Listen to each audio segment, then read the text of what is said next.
recherchez une machine à pâte automatique pour réaliser des pâtes fraîches maison avec une texture régulière, eh bien je vais vous présenter une sélection de 3 excellentes références disponibles sur Amazon. Les liens d'achat vers ces modèles sont accessibles dans la description de cette vidéo. Allez, c'est parti, je commence par vous présenter le premier modèle retenu, c'est la machine à pâte Philips série 7000. Son moteur développe une puissance de 200 watts. La puissance du moteur, c'est le critère le plus important car une puissance élevée permet de pétrir des pâtes plus épaisses sans forcer. La machine fonctionne par cycle d'environ 10 minutes. Chaque cycle inclut le pétrissage, le temps de repos et l'extrusion. Elle peut produire jusqu'à 800 g de pâtes par préparation. Précision importante, comme toutes les machines à pâte automatiques, celle-ci ne propose pas de réglage de la consistance. La texture dépend donc directement des ingrédients utilisés et des proportions choisies. Une fonction de pesée automatique est intégrée à cette machine, elle permet de mesurer précisément les ingrédients ajoutés dans la cuve. Pour varier les types de pâtes et les plaisirs, 8 disques de mise en forme sont fournis et côté dimension, la machine mesure environ 32 cm de hauteur, 23 cm de largeur et 33 cm de profondeur pour un poids de 6 kg 900 g. Je vous présente maintenant le deuxième modèle sélectionné, c'est la machine à pâte Pasta-io. Le moteur délivre une puissance de 180 watts, ce qui est très correct pour pétrir des pâtes épaisses de manière homogène.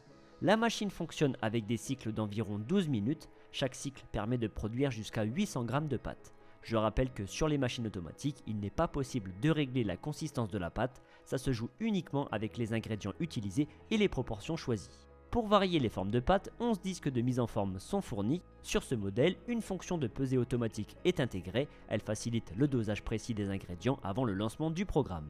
Afin d'avoir une idée de sa taille, sachez que cette machine mesure 28 cm de hauteur, 37 cm de profondeur et 18 cm de largeur pour environ 6 kg 100 g.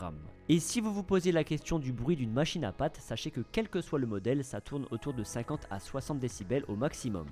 Et je termine par le troisième modèle sélectionné, c'est la machine à pâte Riviera N-Bar PMP 500. Avec un moteur de 220 watts, cette machine offre la puissance la plus élevée afin d'assurer un pétrissage efficace de la pâte, y compris les très épaisses. La préparation s'effectue en environ 10 minutes par cycle, ce temps comprend l'ensemble des étapes, du pétrissage jusqu'à l'extrusion pour une quantité pouvant atteindre 800 g de pâte fraîche. Aucun réglage dédié à la consistance de la pâte n'est prévu, en revanche l'utilisateur peut intervenir manuellement sur les différentes phases, à savoir le pétrissage, l'extrusion ou le séchage, en prolongeant ou en interrompant chacun de ces processus afin d'adapter le résultat final. A la différence des deux autres modèles présentés, celui-ci ne propose pas la pesée des ingrédients, il est donc nécessaire de les mesurer avant de les verser dans la cuve. Par contre, cette machine intègre une fonction séchage des pâtes pendant l'extrusion, ce que très peu de modèles proposent. Pour varier les mises en forme des pâtes au fil des recettes, 8 disques de moulage sont fournis. La machine affiche un poids de 5 kg 500 g et des dimensions de 35,5 cm de hauteur, 23 cm de profondeur et 38 cm de largeur.